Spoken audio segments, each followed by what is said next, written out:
आज की तारीख में मेरे पास क्या है और क्या नहीं है ये पूरा डिस्क्लोज्ड है। जो आदमी 15 लाख की घड़ी पहनता है उसको कोई क्या डील में देगा। पिछले 24 घंटे में 18 घंटे मुझे कैलाश जी भाई साहब ने हाथ पकड़ के बोलना सिखाया और इसलिए पहली बार आज अलीराजपुर में आप लोगों के बीच में आया हूँ तो अपना भाषण दिया है। इसलिए कराए कि सनातन धर्म को पूरे विश्व में लेकर जा पाए। हर जमाने में एक टैगलाइन होती है, अगर कलयुग की मैं बात करूं तो संघे शक्ति कलयुग है। संघे शक्ति कलयुग है मतलब अगर कलयुग में अगर किसी को आगे बढ़ना है तो वो सिर्फ और सिर्फ संघ और संगठन की शक्ति से ही आगे बढ़ सकते हैं। तो ये लाइन मैं इसलिए भी दे रहा हूँ कि जो बाकी लोग मेरे बारे में बात कर रहे हैं वो इस पर विचार करें और इस पर चिंतन करें। कांग्रेस के बारे में क्या कहना चाहेंगे? संगठन के बारे में, राहुल गांधी के बारे में? मैंने एक लाइन में पूरी परिकाष्ठा कर दी, संघे शक्ति कलयुग है। जहाँ संगठन होगा वहीं राम राज्य आएगा। कांग्रेस के लोग कह रहे हैं आपने डर के मारे और प्रबोधन के कारण अपने पार्टी बदली है, सत्य क्या है? अगर ऐसा होता तो जो आदमी विधानसभा 4 से टिकट मांग रहा था, जिसको कि हम अयोध्या कहते हैं और मध्य प्रदेश की सबसे टफ सीट मानी जाती है, अगर उस सीट से वो काम करने की ताकत रखता है तो उसके मन में कोई डर और भय की बात करना पूरी बेईमानी है। बिल्कुल मैं आपको ये बताना चाहता हूँ कि मैं पिछले 25 साल से कार्यरत हूँ और इस 25 साल में मात्र एक केस मेरे ऊपर चल रहा है और उसी की बात कर रहे हैं, जो 307 की बात कर रहे हैं। 307 का जो केस है उसके अंदर कोर्ट ने ये कहा है कि प्रथम दृष्टिया, प्राइमा फेसिया इसको कहते हैं, प्रथम दृष्टिया ऐसा लगता है कि 307 पे भी विवेचना होनी चाहिए। तो 10 मई की जो तारीख लगी है उस दिन उस पर विवेचना होगी। जब हमारा वकील आर्ग्यू करेगा, उनका वकील आर्ग्यू करेगा, उसके बाद डिसाइड होगा कि 307 लगना चाहिए या नहीं लगना चाहिए। उसके बाद उसके आगे की कार्रवाई चालू होगी। भारतीय जनता पार्टी में आपको किस पद से सम्मानित किया जाएगा?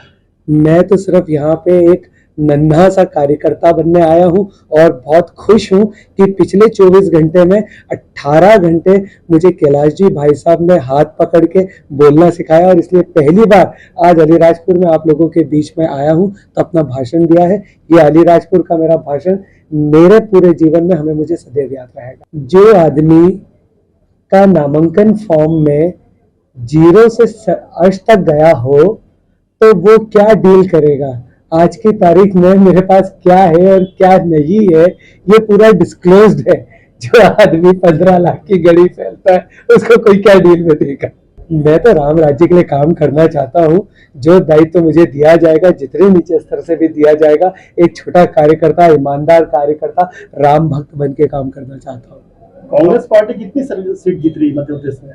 कांग्रेस पार्टी, मैं कभी इस मैथमेटिकल कैलकुलेशन में नहीं पढ़ता हूँ, लेकिन इस बार ये जरूर कहूंगा अब की बार 400 पार। देखिए, जो मुझसे मैथमेटिक्स कराया गया था वो मल्टीप्लिकेशन का था और ज्योमेट्रिक का था। आप जो बात कर रहे हैं वो लॉजिकल रीजनिंग की है। दोनों में अलग अलग बात होती है।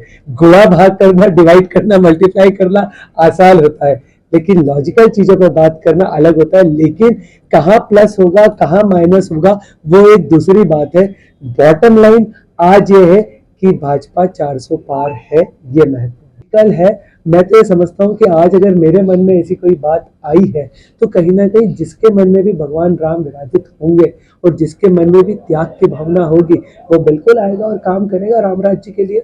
बात लेट जगने की नहीं है, बात हमेशा से ही हमारा आराध्य देव है।